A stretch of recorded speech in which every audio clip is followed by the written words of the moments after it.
야고보서에 제일 많이 등장하는 단어 중에 하나가 온전이라는 말입니다. 그런데 이 온전이라고 하는 말의 현대어로는 성숙이다 이렇게 말할 수가 있어요. 따라서 야고보서의 핵심은 온전하라 그런 거니까 그것을 현대어로 바꾸면 이렇게 성숙하라 그렇게 되겠습니다. 그래서 이 야고보서의 총 주제는 따라합시다. 이렇게 성숙하라. 좋습니다. 그 다음에 야고보 서잖아요. 서라고 하는 얘기는 편지라는 뜻입니다. 그래서 신약 성경이 전부 몇 권이 있죠? 27권이죠? 구약은 몇 권이에요? 합해서 몇 권이에요? 3, 9, 27. 교회에서는 별것도 다 가르쳐줘요. 구약은 39권, 신약은 27권, 합하면 66권인데 신약의 27권 중에서 서라고 하는 서신서, 편지가 많이 있습니다. 여러분들 가지고 있는 성경 신약전서를 한번 맨 앞에 거 한번 찾아보세요. 구약, 신약 이렇게 나와 있죠. 신약 빨리 시간 없어요. 신약전서 이렇게 돼 있죠. 그 다음에 신약 목록이라고 있습니까? 보겠습니다. 어디서부터냐면 로마서 이렇게 돼 있죠. 그래서 서 있는 걸 한번 쭉 읽겠어요. 로마서, 고린도전서 시작. 로마서, 고린도전서, 고린도후서, 갈라디아서, 에베소서, 빌립보서, 골로새서, 데살로니가전서, 데살로니가후서, 디모데전서, 디모데후서, 디도서, 빌레몬서, 히브리서, 야고보서, 베드로전서, 베드로후서, 요한일서, 요한이서, 요한삼서, 유다서 이래서 서라고 하는 말이 무려 성경 이름에 21개가 나옵니다. 그리고 맨 마지막은 요한계시록인데 요한계시록도 사실은 서자가 안 들어가서 그렇지 사도 요한이 아시아에 있는 7개 교회에게 보낸 편지입니다. 그래서 신약 27권 중에서 소위 서신서라고 하는 편지가 22이라고 대답해서 전부 몇 권이다? 22권. 그 중에 하나가 야고보서이다. 서자가 들어갔으니까. 그런데 편지는 보통 이렇게 돼요. 사랑하는 아버님께 맨 끝에 자식 누구누구 드림 이렇게 돼 있죠. 편지가 우리나라가. 그래서 맨 앞에 수신자가 나오고 맨 밑에 발신자가 나오죠. 편지에. 그런데 성경에 나와 있는 건 동일합니다. 먼저 발신자가 나와요. 누가 보내는 편지냐. 두 번째는 수신자가 나옵니다. 누구에게 보내는 편지냐. 그래서 1절을 한번 읽어보도록 하겠습니다. 강해 설교는 성경 구절을 가지고 깊이 있게 강의하는 겁니다. 시작. 하나님과 주 예수 그리스도의 종 야고보는 흩어져 있는 12지파에게 문안하노라. 묻습니다. 발신자가 누굽니까? 다 같이. 발신자가 누굽니까? 야고보죠. 야고보는 그랬어요. 근데 사실은 시간이 없어서 길게 말씀을 못 드리는데 성경에 보면 야고보가 여러 사람 나옵니다. 우리 교회에 김정숙이 많은 것처럼 똑같은 이름이 많아요. 그런데 이 야고보서의 야고보는 누구냐? 마태복음 13장 55절 다 함께 시작. 이는 그 목수의 아들이 아니냐? 그 어머니는 마리아, 그의 형제들은 야고보, 요셉, 시몬, 유다라 하지 않느냐? 자, 묻습니다. 예수님에게 동생이 있었어요? 없었어요? 몇 명 있었어요? 아니 금방 읽으셨잖아. 4명 있었어요. 남동생이 4명 있었어요. 여동생은 몇 명 있었어요? 몰라요. 근데 한 명은 아니에요. 복수예요. 복수. 2명 이상이에요. 자, 그리고 이 야고보는 예수님의 동생입니다. 그리고 이 야고보는 나중에 예루살렘 교회의 의장이 됩니다. 그 다음에 유다서가 나오죠. 맨 마지막에 유다서의 유다는 이 예수님의 동생 중에 유다가 있죠. 그 유다가 쓴 책입니다. 아셨죠? 좋습니다. 자, 그러면 발신자는 야고보인데 야고보는 예수님의 동생이고 수신자는 누굽니까? 대답해 봅시다. 수신자는 누구예요? 흩어져 있는 12지파죠. 왜 흩어졌을까요? 사도행전 8장 1절 다 함께 시작.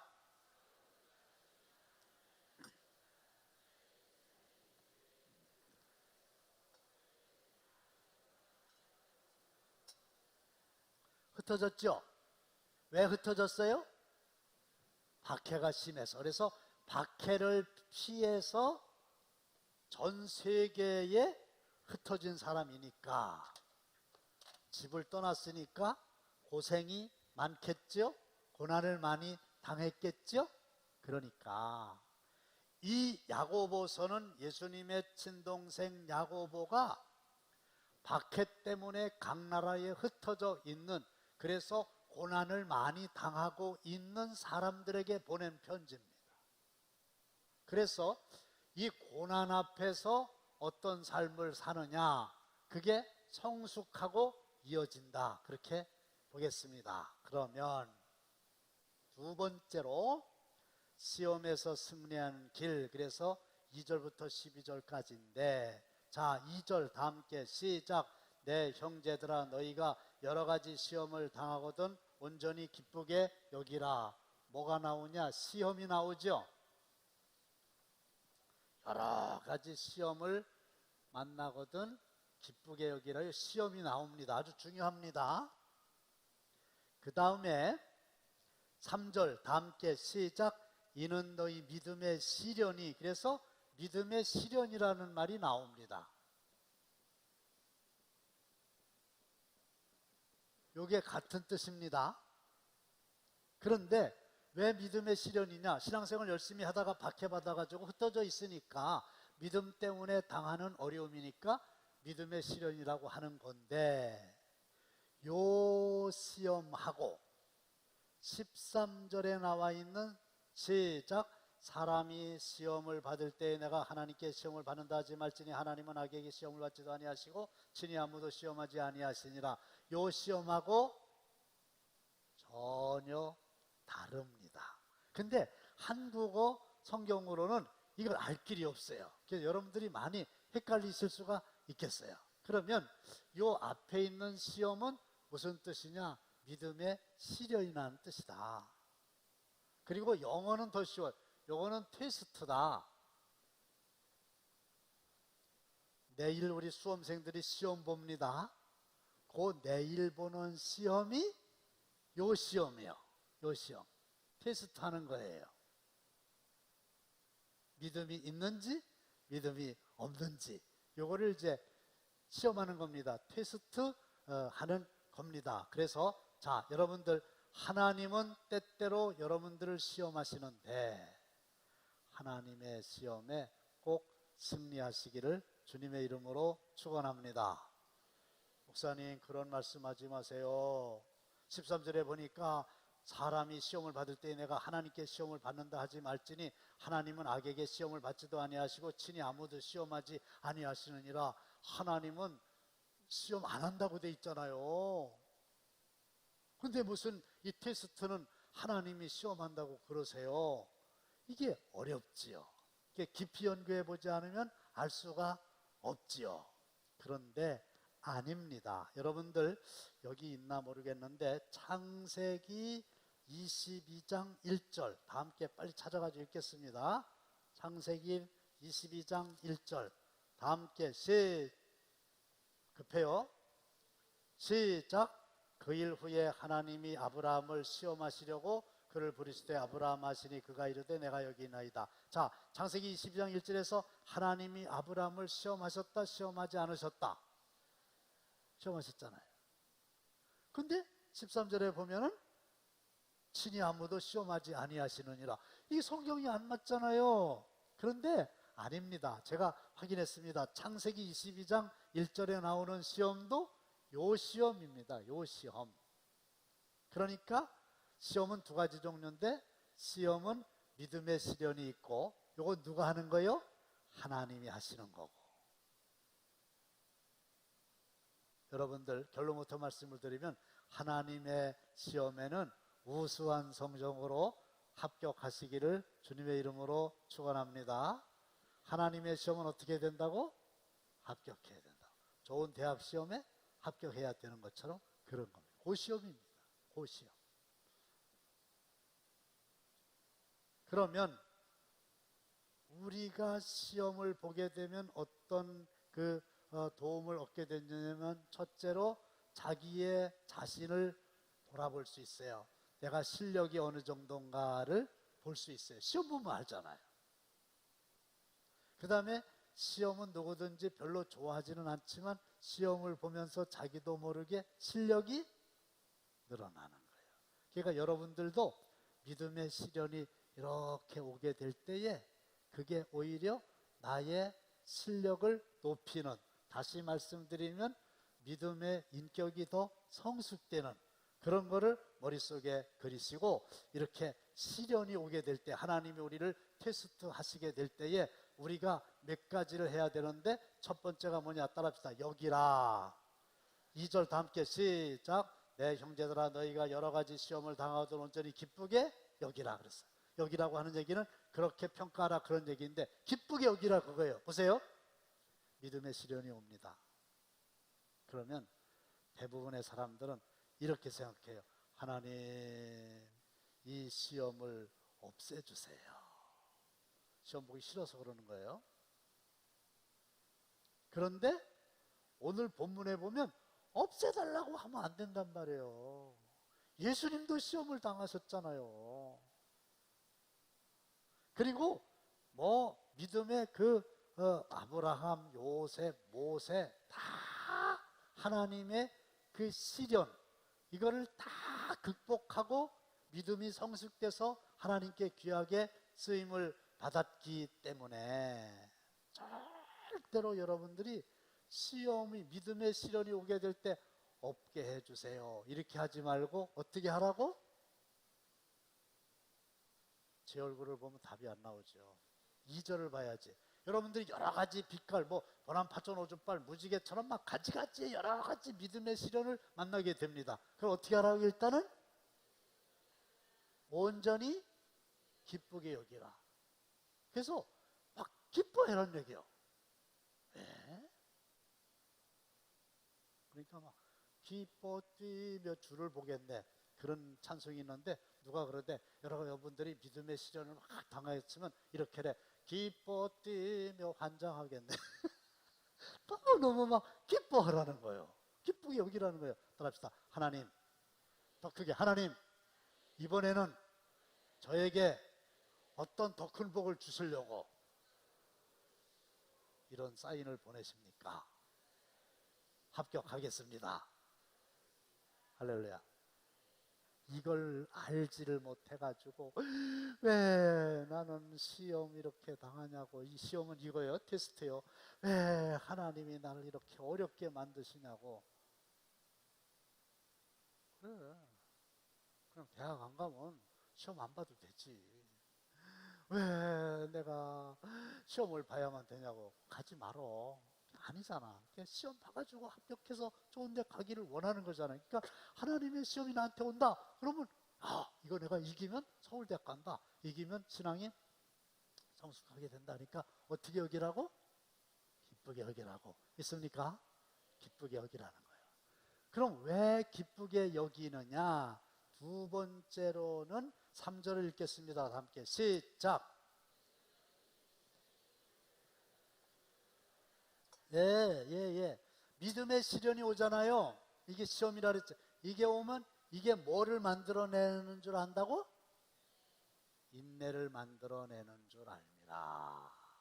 그래서 시련이 오니까 잘 참고 견뎌야 되잖아요. 인내는 성령의 9가지 열매 중에 하나거든요. 그러니까 여기서 그 인내라고 하는 것은 막 억지로 수동적인 적응이 아닌 능동적인 태도입니다. 그러니까 여기서 인내라고 하는 거는 막 어쩔 수 없어서 이렇게 하는 게 아니라 기쁘게 여기라고 그랬죠? 그리고 소망의 인내라는 말이 있죠? 그러니까 누구든지 소망을 바라보는 거예요. 요 믿음의 시험에 합격하고 나면은 서울대학 들어간다. 더 좋은 신앙이 성숙된다. 이거를 미리 바라보면서 오히려 소망을 가지고 인내를 하게 되는 겁니다. 그래서 사랑의 수고, 믿음의 역사, 소망의 인내, 그런 말이 나와 있고요. 자, 12절 다 함께 시작. 시험을 참는 자는 복이 있나니. 여기서 시험은 테스트를 얘기하는 겁니다. 시작. 이는 시련을 견뎌낸 자가. 견뎌낸다는 게 뭐예요? 인내겠지요. 어떻게 돼요? 주께서 자기를 사랑하는 자들에게 약속하신 뭐를 얻는다? 생명의 면류관을 얻을 것이기 때문이라. 할렐루야. 그러니까 믿음의 시련을 잘 견디면은 요게 인내지요. 그러면 하나님께로부터 복을 받는다. 생명의 면류관을 받는다. 그 얘기예요. 제가 일부러 가져왔는데요. 제가요, 오늘이 13일입니까? 놀랄 준비 좀 하세요. 제가 8월 29일부터 오늘 저녁까지 밥을 안 먹었어요. 그럼 굶어 죽게? 굶어 죽진 않고요. 내가 아주 진짜 하나님 힘을 주세요. 그래갖고 이달 말까지 내가 3개월을 채우려고 그러는데 2달 16일 동안 장로님들이 증인이죠. 제가 장로님들하고 수련회 갔다 왔는데도 어림도 없어요. 내가 부흥회를 갔다 왔는데도 어림도 없어요. 그냥 하라는 대로 했어요. 어떤 사람 나보고 독하다 그러는데 독한 게 아니고 소망이 큰 거예요. 그게 무슨 얘기냐면 제가 다 기록하거든요. 8월 29일부터 지금까지 다 기록했거든요. 근데 오늘 제 혈압이 110에 78이요. 정상이죠. 몸무게는 내가 2kg 늘렸어. 그래서 56.2kg요. 더는 안 올리고 더 내리진 않을 거예요. 참고로 제 아내는 55kg가 안 돼요. 그리고 제 혈당이 저녁 먹기 전에 116이었어요. 당뇨약을 안 먹고. 나에겐 무슨 소망이 있느냐 하면은, 자, 어렵지, 힘들지, 이것도 시험이지, 테스트지, 합격해야지. 중간에 그만둔 사람들 많어. 이걸 이기지 못해갖고. 그러면 소망이 이루어질 수 없는 거예요. 내가 기대라고 했더니, 목사님 다시요, 하도 먹고 싶어갖고요, 다시 약 먹고요, 그냥 도로목 됐어요. 난 이해가 안 가. 오늘도 내가 8시 50분에 아침에 어떤 속회 하나 신방했거든요. 갔더니 속회원들 8명 있어. 내가 이렇게 보니까 다 살 빼야 될 사람들이. 아니, 보름만, 2주만 딱 하면 10kg 쫙 빠지는데 그걸 못해. 자, 이 얘기 이제 안 하는 거예요. 무슨 얘기냐면, 이 사람들은 왜 하나님의 테스트에 기쁘게 여기냐면, 인내를 가져오게 되면은 그 나중에 어떻게 된다? 그 있잖아, 유명한 욥기서 23장 10절 다 함께 시작. 그러나 내가 가는 길을 그가 아시라니 그가 나를 단련하시는 내가 순금같이 되어 나오리라. 그래서 두 번째는 알미라는데, 믿음의 시련은 반드시 뭐를 가져온다? 인내를 가져오게 된다. 그래서 소망의 인내. 그 다음에 이루라 그랬어요. 온전히 인내를 이루라는 거예요. 자, 이루라고 하는 건 하나님이 이루시는 거예요? 내가 이루는 거예요? 내가 이루는 겁니다. 그러니까 하나님의 그 주권적인 사역에 대한 응답의 책임이 나에게 있는 겁니다. 그러니까 인내를 온전히 이루는 사람은 누구예요? 나예요. 이루셔야 돼요. 저처럼 하나님 힘을 주세요 이러고 내가 3개월을 하면은 세포가 재생된다고 하니 내가 하리라 이렇게 하고 끝내는 내 책임하에 내가 이걸 이루셔야 돼요. 하나님이 시험을 하시는데 시험을 봐가지고 합격을 해야 된다. 그런데 온전하고 이런 말이 나오잖아요. 온전은 뭐예요? 성숙이라 그랬잖아요. 구비하여, 그런 얘기는 여러분들 저기 우리 회사에 입사하려면 서류를 다 구비하셔야 됩니다 할 때의 그 구비입니다.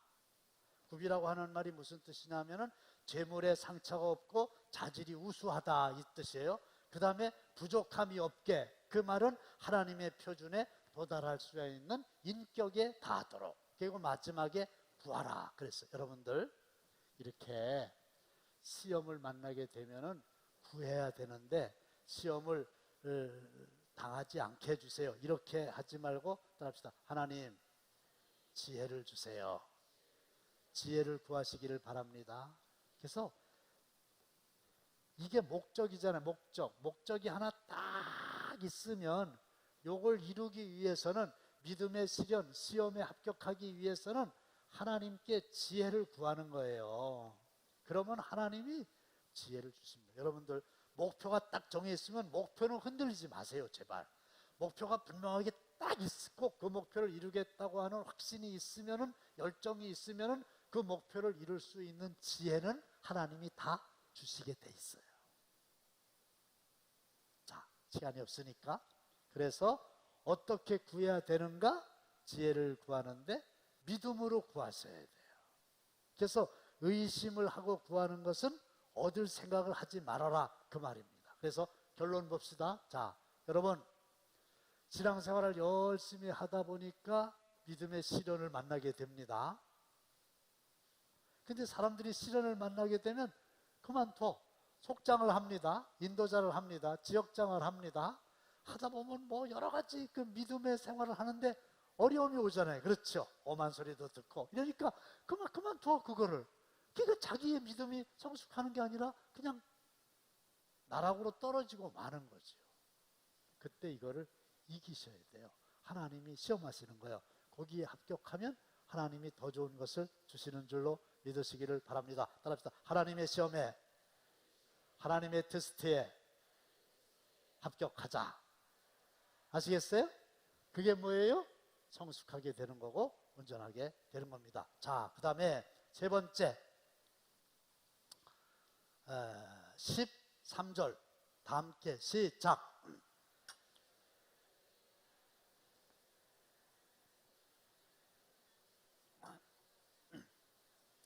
자, 13절의 시험은 다른 시험이라고 그랬죠?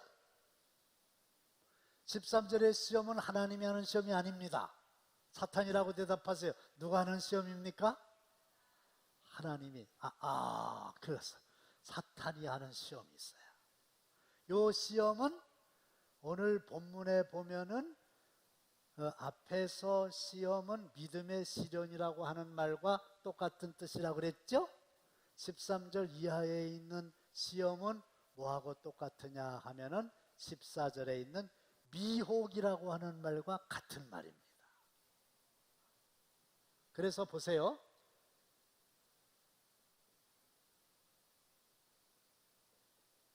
TMPT, 템프트, 이게 유혹하다, 미혹하다 그런 뜻이에요. 테스트가 아니에요. 템프트예요. 이것도 시험이에요. 근데 요거는 다른 말로 믿음의 시련이 아니라 미혹이라고 그럽니다. 그리고 요거는 누가 하는 거냐? 사탄이 하는 겁니다. 왜 합니까? 망하게 하려고. 이거는 복을 주시려고. 믿습니까? 그러니까 사탄은 우리를 미혹하는 거예요. 죄를 짓게 유혹하는 거예요. 그래서 13절에 사람이 시험을 받을 때에 내가 하나님께 시험을 받는다? 하나님이 우리를 왜 미혹하세요?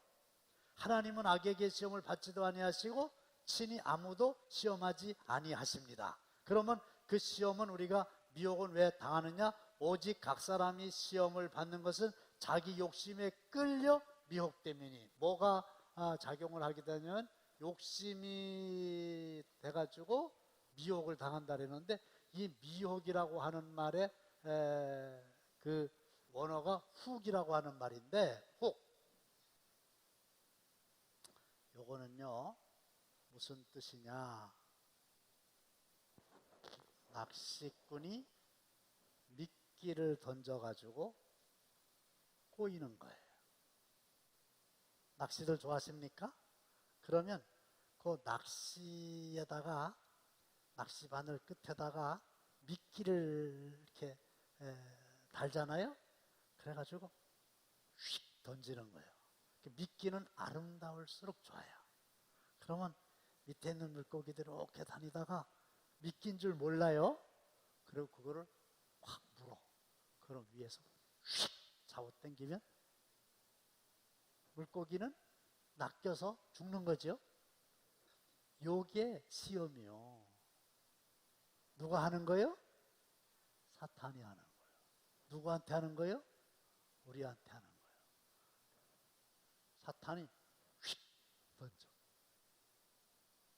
그러면 바보 같은 사람들은 그거를 덥석 물어.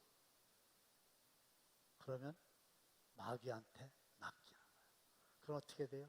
망하는 거예요. 그러니까 하나님의 시험은 합격을 해야 되지만 마귀의 시험은, 따라합시다, 물리치자. 물리치자. 그래. 그런데 이 유혹을, 이 시험을 유혹이라 그래. 미혹이라 그래. 미혹이라는 말 쓸게요. 미혹을 이겨야 되는 이유가 있어요. 왜? 이기려면은, 유혹을 이겨야 되죠. 이기려면은 어떻게 해야 되냐? 죄악의 궁극적인 결과를 보라는 얘기지. 우리가 왜 마귀가 우리를 미혹할 때 그걸 이겨야 되냐면, 여러분들 지금 잘 아시죠? 여기 저만 보시고, 욕심이 잉태한 적, 죄를 낳고 죄가 장성한 적. 그러니까 욕심을 부리다가는 욕심에 끌려가지고 미낀 줄 모르고 물었다가 나중에 코 꿰가지고 사망이죠? 망해버리는 거예요. 근데 사람들이 그렇게 낚이기 전에, 이게 진짜 하나님의 말씀이고 은혜죠. 이런 말씀 들을 수 있다. 여러분들, 낚이기 전에 이게 마귀의 시험이라는 걸 알고 물리치시기를 바랍니다. 근데 사람들이 그걸 모르고 막상 다 물었어. 그랬어. 그러면 그때 얼마나 후회를 많이 하는지 몰라. 그런데 때는 늦으리잖아. 그래서 나는 그 안희정 씨를 참, 이 사람이 고대 나왔죠. 말을 무진장 설득력 있게 잘한다니까요. 그 집에 한번 초청받아가지고 갔었어요. 그 관사에. 말을 참 설득력 있게 잘해요. 키도 크고 잘생겼고 강력한 충청권의 대권 주자였어요. 지금 여권에 주자가 없다는 거예요. 이낙연 총리 얘기하는데 다 미끄러져 버렸어요. 만일에 저 사람이 그런 시험에 안 들어갔다 그러면 지금 뭐 도지사 됐겠죠. 몸값이 하늘을 치솟았을 텐데. 도지사는 안 한다고 그랬지. 그 대통령으로 갈 수도 있었을 건데. 그 욕심 때문에. 그걸 믿긴 줄 모르고 덥석 물어가지고 낚여갔어. 지금 감옥 갔어요? 어떻게 됐어요?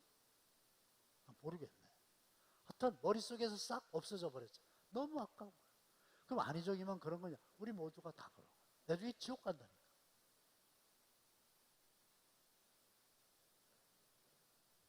그래서 이건 사탄이 하는 거다. 그래서 죄악의 궁극적인 결과를 보세요. 그게 내가 죄를 짓게 되면은 얼마나 내가 비참하게 되고 망하게 되는가. 그래서 13절에 보면은 사람이 시험을 받을 때 하나님께 시험을 받는다 하지 말지니 악에게 시험을 아무도 시험하지. 이게 전부 다 템프트라는 게 템프트라고 그랬죠. 템테이션이라고 그랬죠. 이 미혹이라는 뜻입니다. 아시겠죠? 13절 잘 아셨을 겁니다. 그 다음에 하신 하나님을 기억함으로 이게 아니라 선하신 하나님을 기억하라.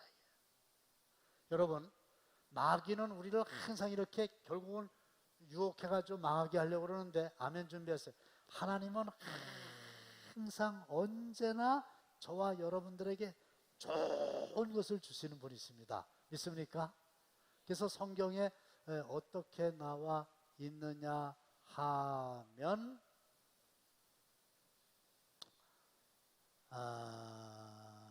17절 시작. 온갖 좋은 은사와 온전한 선물이 다 위로부터 빛들의 아버지께로부터 내려오나니. 됐어요. 온갖 좋은 은사, 좋은 거, 그 다음에 온전한 선물, 이게 다 어디서부터 온다고요? 위로부터. 위로부터 온다 소리는 누구로부터 받는다는 얘기예요? 하나님으로부터. 빛들로부터 받게 되는, 하나님으로 받. 하나님은 항상 좋은 걸 주시는 거예요. 사탄은 항상 나쁜 거 주는 거지. 그 다음에 마지막으로 또 하나 뭐냐? 18절 다 함께 읽겠습니다. 시작. 그가 그 깊이 좋은 중에 우리로 한천 열매가 되게 하시려고 자기의 뜻을 따라 진리의 말씀으로 우리를 낳으셨느니라. 이건 뭐냐면 하나님이 우리를 새로운 피조물로 만드신 거예요. 거룩한 하나님의 백성으로 만드신 거예요. 따라합시다. 나는 하나님의 거룩한 자녀다. 그러니까 마귀가 우리를 미혹하게 될 때 이거지. 야, 네가 나를 뭘로 보고 이까지 걸 가지고 나를 유혹하려고 그러냐? 사탄아, 물러가라! 할렐루야. 이게 있어야 돼. 거룩한 자존심이 있어야 되는 거예요. 저만 해도요, 어디 가서 뭐 목사님들하고 이렇게 뭐 식사하고 이러잖아요. 그럼 내가 가만히 있어. 에이! 그리고 내가 돈 낸다고. 그렇죠? 그래야지. 내가 선배인데다가 머리도 하얗겠다가 또 당진교회 목사하겠다. 그러면 야, 그런 소리 하지 마라. 내가 내야지. 이게 자존심이지. 그렇죠? 그게 큰 교회 목사가 돼가지고 후배들하고 밥 먹고 전에 돈 안 내려고 일부러 늦게 와가지고 구두끈이나 좀 메고 있고 이러면 되겠어요? 안 되잖아요. 자존심이라는 게 있잖아요. 적어도. 그렇죠? 근데 우리는 거룩한 자존심이 있는 거예요. 우리는 하나님의 피조물이야. 하나님이 나를 낳으셨어. 그래서 하나님이 나의 아버지야. 나를 어떻게 보고 이런 걸 갖고 나를 미혹하냐? 너 나를 무시하는 거야? 사탄아, 물러가라. 할렐루야. 이게 있어야지. 그 돈 몇 푼 때문에 거기 껄떡거리고, 아이고. 돈을 딱 줄 때요, 받는 재미도 있겠죠. 근데요, 딱 거절할 때의 그 환이라는 게 있어요. 내가 자세히 얘기는 못하는데 오늘 내 아내하고도 어떤 목사님 오셔갖고 얘기했어요. 어떤 사람이 막 화장실을 이렇게 내가 갔는데 봉투를 가지고 온 거야. 날 주는 거예요. 천안에서. 내가 그랬어요. 일로 와보라고. 이걸 왜 날 주냐고. 왜? 날 주는 이유가 뭐냐고. 나를 못 믿어서? 이걸 왜 주냐고. 기름값 하시라고. 기름? 나 당진교에서 기름값 다 봐도 가져가요. 탁 줄 때 그 기쁨이라고 하는 게 대단한 거예요. 그러니까 아무도 없어도 이게 하나님의 시험은 일부로부터 오는 거고요. 이 저 마귀의 시험은 내부로부터 오는 거거든요. 내 욕심에서 시작되는 거거든요. 근데 끌리지 않고 이걸 딱 잘랐을 때의 기쁨이라고 하는 게, 거룩한 자존심이라고 하는 게 대단한 거거든요. 그렇죠? 그게 맛이란 말이죠. 자, 부지런히 가야죠.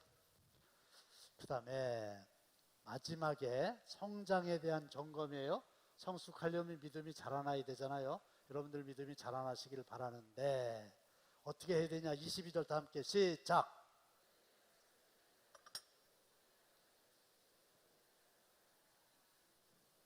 됐어요.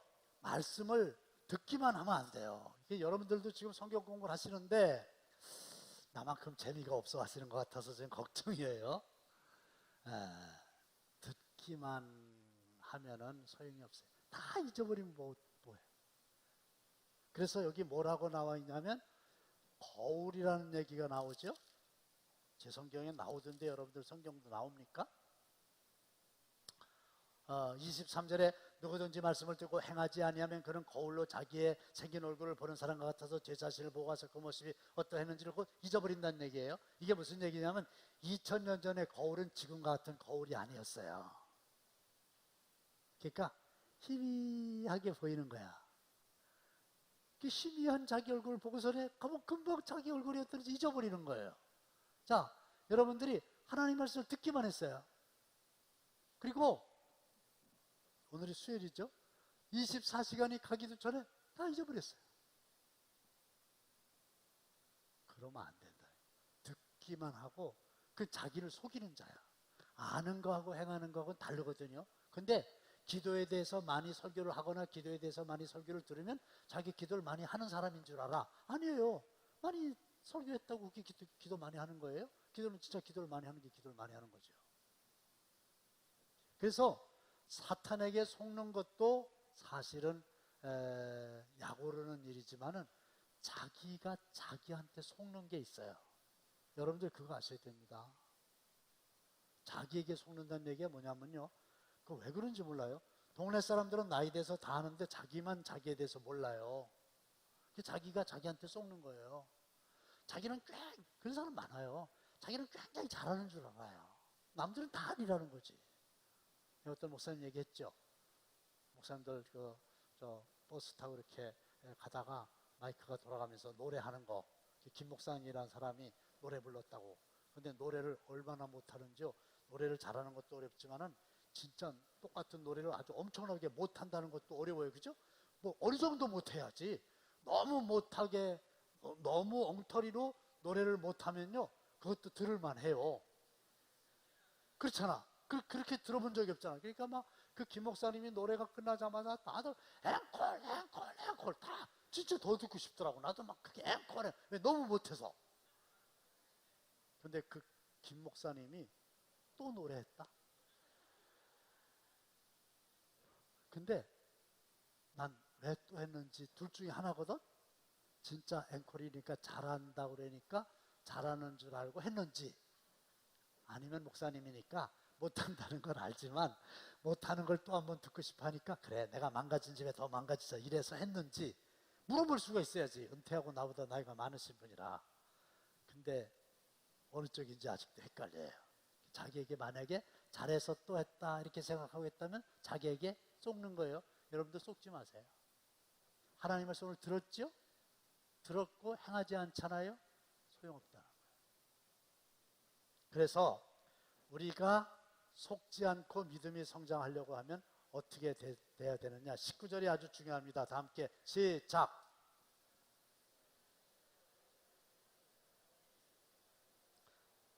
듣기는 속히 하고 말하기는 더디하며 성내기도 더디하라 그랬죠. 여기서 듣기는 속히 하라 이 말이 무슨 말이냐면요. 문맥을 좀 보면 하나님의 말씀을 잘 들으라는 뜻이에요. 그래서 제노라고 하는 철학자가 그렇게 얘기했잖아요. 사람이 눈도 들이고 콧구멍도 들이고 귀도 들이고 손도 들이고 발도 들이는데 왜 입만 하나냐고. 그건 입이고 귀가 죄송해요. 헷갈렸어요. 꼬였어요. 빨리 끝날라 그러니까. 이게 듣기는 속히 하고 말하기는 더디하라 그랬죠. 듣는 거를 잘 들으라니. 하나님 말씀 잘 들으셔야 돼요. 믿음은 들음에서 나기 때문에 그렇습니다. 잘 받아들여야 돼요. 온유한 마음으로 하나님 말씀 잘 받아들여야 돼요. 그리고 마음에 말씀을 심어야 되는데 여러분들 심으려면 첫 번에 잡초를 뽑아내고 심어야 돼요. 마음속에. 여러분들 속에 있는 잡초가 뭔지 아세요? 그게 바로 21절에 있어요. 다 함께 시작. 그러므로 모든 더러운 것과 넘치는 악을 내버리고 됐어요. 더러운 거, 넘치는 악. 이게 잡초예요. 이게 마음속에 더러운 거, 마음속에 악한 거, 이거 싹 뽑아내야 돼요. 그리고 하나님의 말씀을 받으세요. 그 다음에 어떻게 돼요? 하나님의 말씀을 22절로 25절에 보면 실행을 해라. 행하는 사람이 복을 받는다. 그랬어요. 그래서 잊어버리지 않으려면 요한복음 14, 26절에 보면 다 함께 교재 있어요. 시작. 보혜사고 아버지께서 내 이름으로 보내신 성령 그가 너에게 모든 것을 가르치고 내가 너에게 말한 모든 것을 생각나게 하려 해서 성령께서는 주님께서 하신 말씀을 잊어버리지 않고 생각나도록 도와주시는 줄로 믿습니다. 그러니까 잊어버리지 않아야 되죠. 그 다음에 마지막 말씀의 복을 나눠라 그래서 혀에 재갈을 물리는 게 경건이고 고아와 과부를 환난 중에 돌보는 게 경건이다. 그래서 거룩거룩하고 뭐 이렇게 하는 게 경건이 아니고 이 말을 조심하는 거고 소극적인 경건입니다. 적극적인 건 과부와 고아를 돌보아 주는 거. 그게 뭐요? 하나님의 말씀을 실천하는 거. 그게 경건한 사람이다. 그래서 제가 오늘 야고보서 1장 1절부터 마지막 절까지 강해를 다 했어요. 부지런히 했어요. 자, 다음에는 2장 1절부터 26절까지 이런 식으로 좀 할 테니까, 그리고 여러분들이 집에 가셔서 야고보서를 1장 1절부터 27절까지 한번 쭉 읽어보시면 되겠어요. 자, 믿음이 성숙해야 된다. 고난당하는 사람들에게 쓴 편지다. 그럼 어떻게 해야 되느냐?